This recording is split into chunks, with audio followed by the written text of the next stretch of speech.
Hey there, Mr. Reddit here. Welcome back to another episode of r/Entitled Parents Stories. Our first story we'll be reading today. Entitled Aunt claims adult child has to obey her because it's the law. And after that, two bullies in my spin class mock me on social media. I get them banned from the studio and fired. Now Karen assured me if we get 1,000 likes on this video, she won't try to force any of you to obey her for an entire week. So please smash that like button. And if you're new, subscribe and turn on notifications for new stories from Reddit every single day. And by the way, become an official member of the Re-Army today and I'll give you a shout out in an upcoming video. Entitled Aunt claims adult child has to obey her because it's the law. Another post about a parent volunteering their adult child reminded me of this. It happened to my cousin, but I was there for the majority of the story. I remember it so clearly for a couple of reasons, in addition to just having a good memory. It was the first trip after my father had passed, and it was, sadly, the last trip I took with my mother. She passed less than a year later. My aunt was always playing the big shot of solving people's problems, but using my cousin as the actual person to take on the problem, always for free. If someone insisted on paying, Entitled Aunt kept the money. Need a babysitter? A ride? House cleaned? Yard mowed? Errands run? Oh, my daughter can do it. As far as my aunt was concerned, the only reason Emily existed was to cater to her. Emily was her ultimate trophy. Entitled Aunt was entitled long before it became a huge thing. Cast. We've got Entitled Aunt. We've got Emily, my cousin. We've got Mike, Emily's boyfriend. We've got me. We've got police officers 1 and 2, and the judge. My aunt has always been entitled. It's her personality type. My mother couldn't stand her little sister, so we tried to avoid her, while still maintaining contact with her husband and child. My uncle, their brother, lived further south in the state, so we always tried to avoid Entitled Aunt knowing when we were visiting. On this trip, I was staying with my cousin for a couple of weeks in the summer, and we were going to do the tourist things.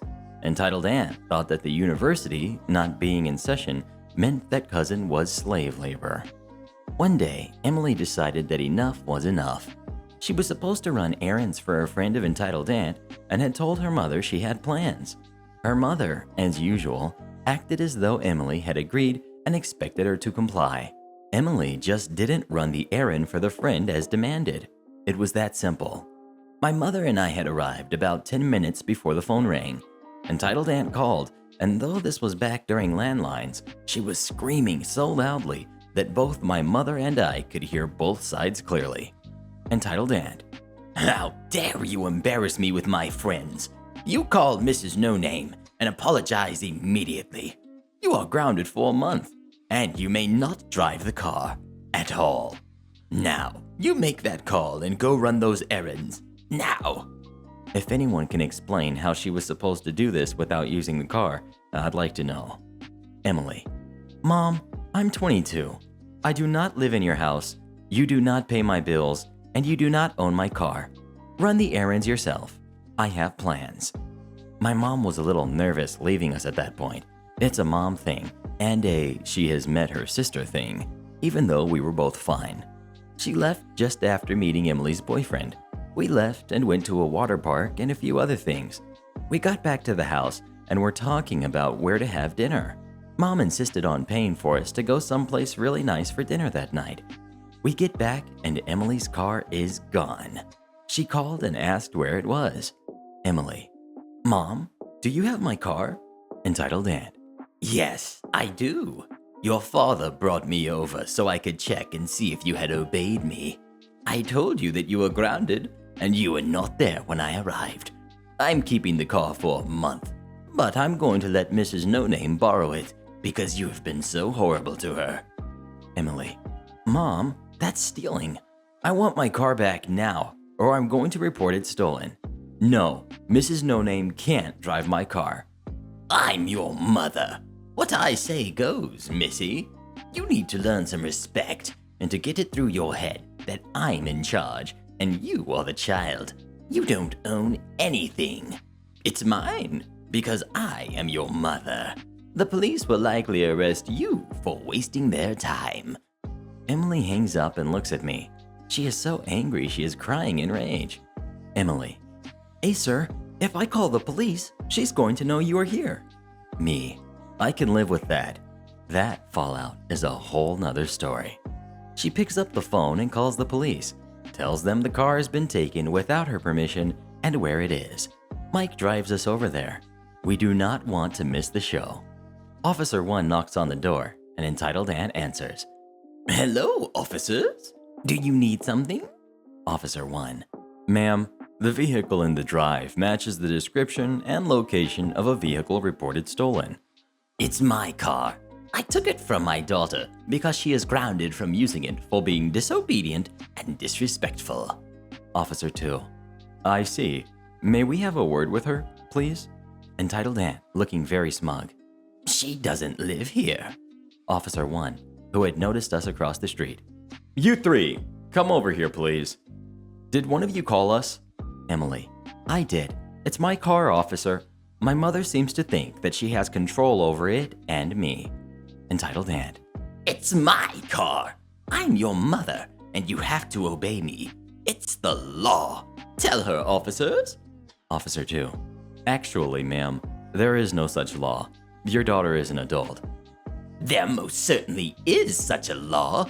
I'm going to report you to your chief for not knowing it. I may even sue. Officer 1 to cousin. May I see the car registration and your license, please? Emily hands them to him. Ma'am, this car is registered in the name of your daughter and only your daughter. It's her car, and you have no right to drive it. Entitled Aunt looks at the registration the officer is showing her and then snatches Emily's license from him and slams the door.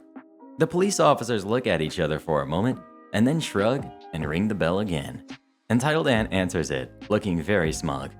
Officer 1. Ma'am, I'm going to need you to return the license now. Entitled Aunt hands him the license that she has cut into several pieces.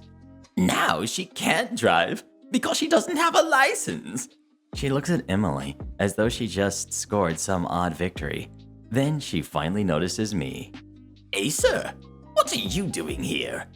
Me. Just trying to have a nice visit with my cousin. She has hated me for years. You need to leave. I didn't give you permission to visit. Where is your mother? I don't need your permission. My mother is not here. I can travel without her. Officer 1. Ma'am, you are under arrest for destruction of government property. Apparently, cutting up a valid license is a felony in some places. Who knew? And grand theft of this car. You can't arrest me.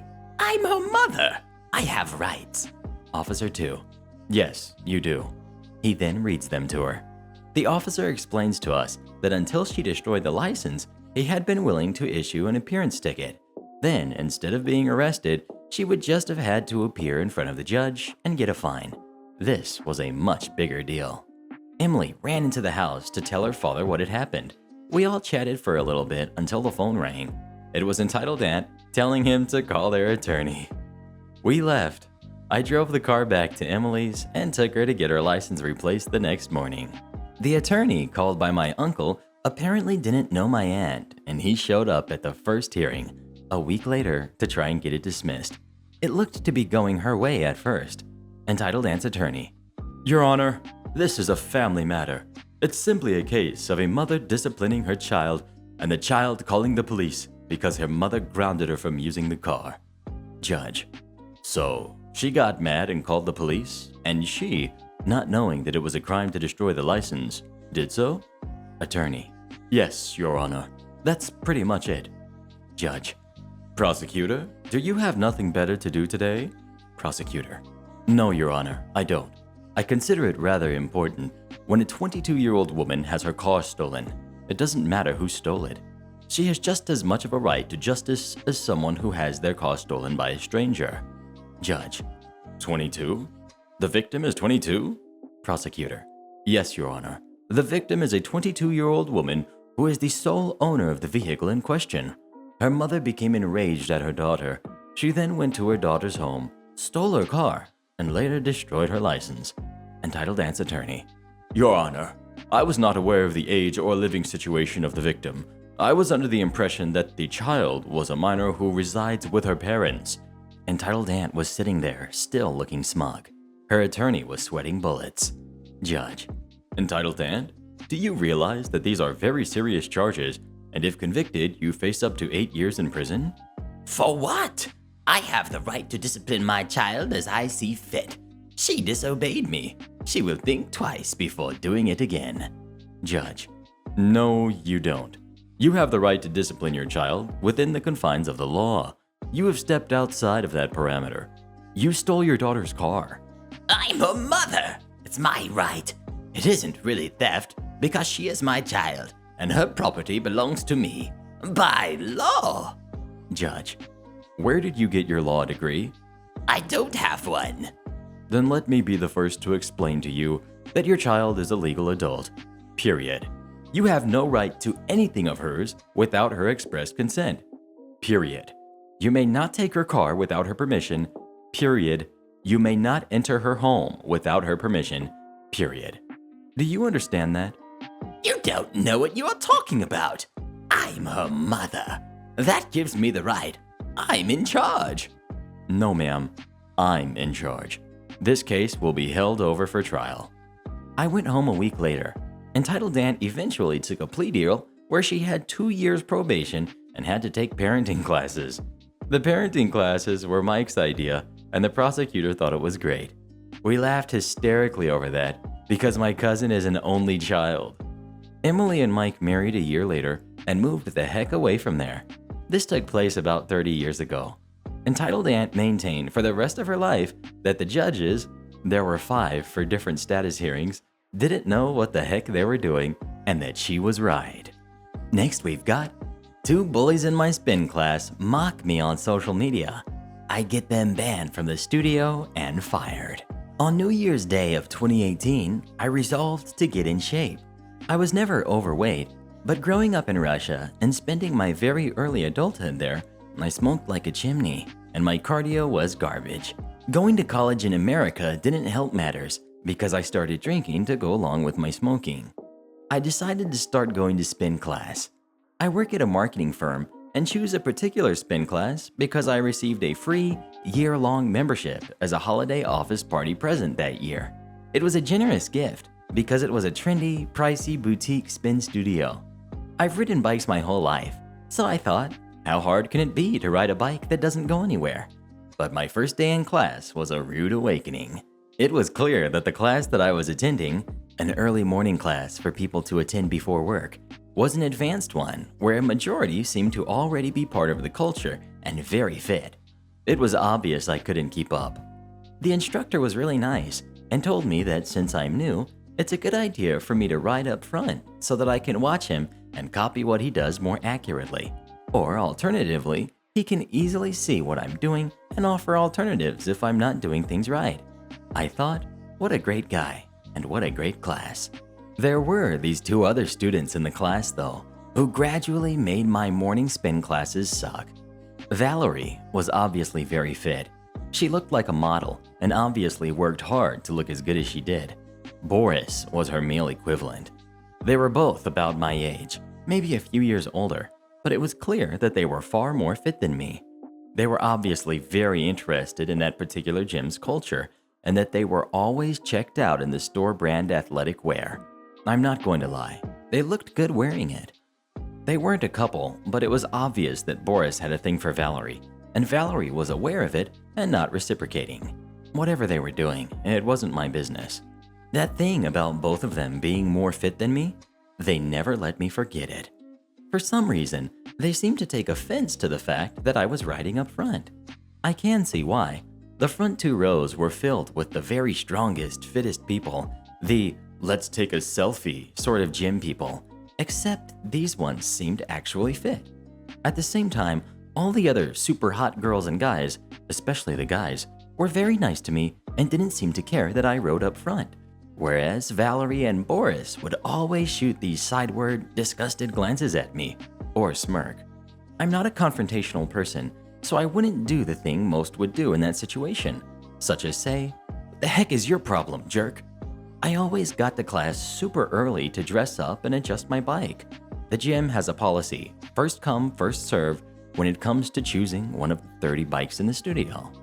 I noticed a lot of other people show up early who were also clearly less fit than the stars that occupied the first couple of rows, but they seemed to self-segregate into the very back.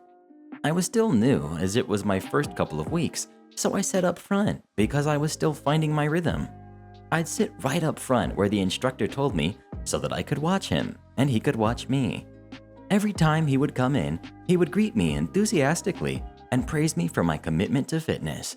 It was little wonder his class was so popular. Everyone held him in high regard. Sometimes in class, he would shout encouragements to the class as a whole, but also give personal shout-outs to certain students. Despite the darkness of the room, when the instructor said, "Great job there, OP! You're killing it!" I noticed both Boris and Valerie give each other a look and shake their heads, laughing. I never knew for sure why Valerie hated me, but I think it might be because we were both Russian, and no one else who went to that early class seemed to be, and she wanted to be the only East Euro girl. Who knows? As for Boris, he followed Valerie because he wanted to get with her. Boris and Valerie usually showed up right when class was starting and the whole place was packed, and yet they were so entitled that there were always 2 bikes up front, right next to each other, reserved for them. Despite the crowd, at 5:30 a.m., there were still a couple of empty bikes in the middle or back, but that wasn't good enough for them. I'd be right in the front row, too. I got there early, and it was my right to sit wherever I please. And yet, despite them showing up at the last second, they shake their heads at me like I'm the one who's got a lot of nerve. Well, this goes on day after day for a whole month, and despite the fact that I'm no longer new, and I'm starting to get more fit and don't really need the instructor so much just to survive the hour on the bike, I still sit right up front. I thought maybe the particular bike that I was selecting had some significance to Valerie or Boris, and that's why they copped such an attitude all the time. I always rode on the same bike. By this time, I was a bit chummy with a lot of the other women and knew their names, and we'd hug in the morning. I thought I should make peace with Valerie, if not Boris, who always sort of gave me a "I hate you because Valerie hates you, but if there was no Valerie, I'd totally go out with you" vibe. So when I saw Valerie that morning, as usual, she showed up right when the class started and sat next to me. I politely asked, "Was this your bike before and you were used to it? We can trade if you like." She rolls her eyes at me and gives Boris a look, and like a donkey, he smirks too. She actually says, "You should sit in the back. We're motivating people up here, and you're hogging the mirror space." There was a whole wall of mirror in front of the classroom. I'm thinking, what is this, high school? What the actual heck? You've got to be 30-something years old, and you're acting like this? And seriously, you may be fitter than me, but I'm just as tall, and don't weigh any more than you do, or take up any more space in the mirror, and it wouldn't matter even if I did. We're adults, or at least I am. That's what I wish I said. Instead, I just put my head down and went on with my class. Eventually, I got so familiar with the other students because the same regulars would come to class every day that we all became social media friends. I even became social media friends with the instructor. I don't post much on social media. I don't show where I work or every single thing I do or my random brain farts. I just post the occasional photo. On one of these rare photos, where I was admittedly begging for approval because I was proud of developing abs, the spin instructor himself commented how proud he was of me. A lot of people from spin class also said nice things. I was friends neither with Valerie nor Boris on social media, but they both liked the instructor's comment on my photo. And my guess is it's because they both liked to kiss his butt. They certainly never showed me any kindness in class, unlike everyone else who was supportive of me. I clicked on their names, and my suspicions were confirmed. Both of them practically lived on social media and took endless selfies, showed off their bodies, humble bragged nonstop. They also made no secret of who their employers were. Valerie tried to claim she was a model, even though it was clear her only real job was being a sales rep for a beauty brand. Valerie was only a model in the "take a picture of yourself using your iPhone in front of the bathroom mirror" sense. So, Valerie, I guess that makes me a model too. These two were such idiots that they'd post really dumb things on each other's walls. It didn't seem like they really had lives other than to talk trash against people. I saw that they had one exchange where they were clearly talking about me. How do I know? Because they actually said my name and said that I was ugly and a wannabe skinny fat and all this other horrible stuff. They also talked a lot about other people in the class and said horrible things and actually named names. It doesn't seem like they were very friendly with the other people, even the very fit people who in the same class were even fitter. In terms of the class, they were social media friends with the instructor and some of the other teachers on the schedule and with each other, but not with anyone else. Anyway, I actually confirmed my suspicion that Boris was low-key thirsty.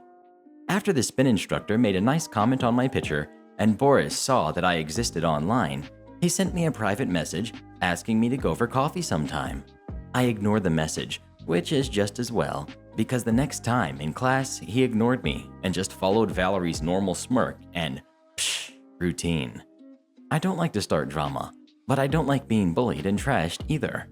I screen captured and saved a lot of both Valerie's and Boris's comments where they trashed at least a dozen people in our class and then made a dummy Facebook account. I fired off every screen capture to the owner of the studio, not just the manager of that particular branch, but the owner of the whole company, in addition to the branch manager. I let them know that these two cretins were trashing many people in the morning class and creating a hostile, unwelcome environment. I was also nice enough to send the appropriate screen captures where Boris and Valerie named specific people in the class to those actual people, if their accounts weren't set to where only friends could message them or post on their feeds. In less than a week, Boris and Valerie were gone. Both had their memberships revoked and were banned from every one of the brand's studios. Several of the people that Valerie insulted were sufficiently offended that they sent emails to Valerie's employer. Valerie, as previously mentioned, made no secret of where she worked, about what a hateful, body-shaming person she was, and how such a person should not be any kind of brand ambassador. From what the other girls in the studio tell me, Valerie got fired from her job. Don't worry, Valerie, you still have your modeling career, or taking selfies next to your toilet in your apartment. I had the pleasure of seeing some of the less patient, ripped, buff dudes in class who didn't find it amusing that Boris was telling Valerie on Facebook that he could kick anyone's butt in class, openly offer to let him test his theory, anytime, anywhere. Unfortunately, Boris was too occupied up front getting his membership canceled and being refunded and being told to never come back, please, to make such arrangements. See ya, jerk. Boris had a wannabe, unlicensed personal training business that he talked about on Facebook, and several of the men in class who had legit training certificates shut him down with a quickness. There's always Starbucks. Maybe I'll go for coffee sometime and buy it from you. Borisista. As for me, I still show up early, but I usually find my comfort zone in row 2 now, or even further back. There's always new students, and I like for them to sit right up front so they feel welcome. That's what it means to be in a fitness community. Everyone's welcome. This isn't some kind of high school cafeteria. You can't sit with us, BS. I loved the class so much that I kept going into 2019 as a paying member, even after my free year was finished. In 18 months, I've posted 3 pictures related to the spin class. That 4-pack is coming in nicely. From certain lighting angles anyway. Goals. Haven't smoked in ages, still drink like a fish. It's the Russian in me, I think. I honestly hope Boris and Valerie grow up. I low-key hope they marry because they deserve each other. Though I also hope they don't breed, because that much narcissism from 2 parents would result in a kid with lots of issues. And shoutouts to our Regenerals of the day, Detonator Oregon, and Swan, and Shy One. Become tomorrow's Regenerals by leaving as many Rees as you can in the comments below.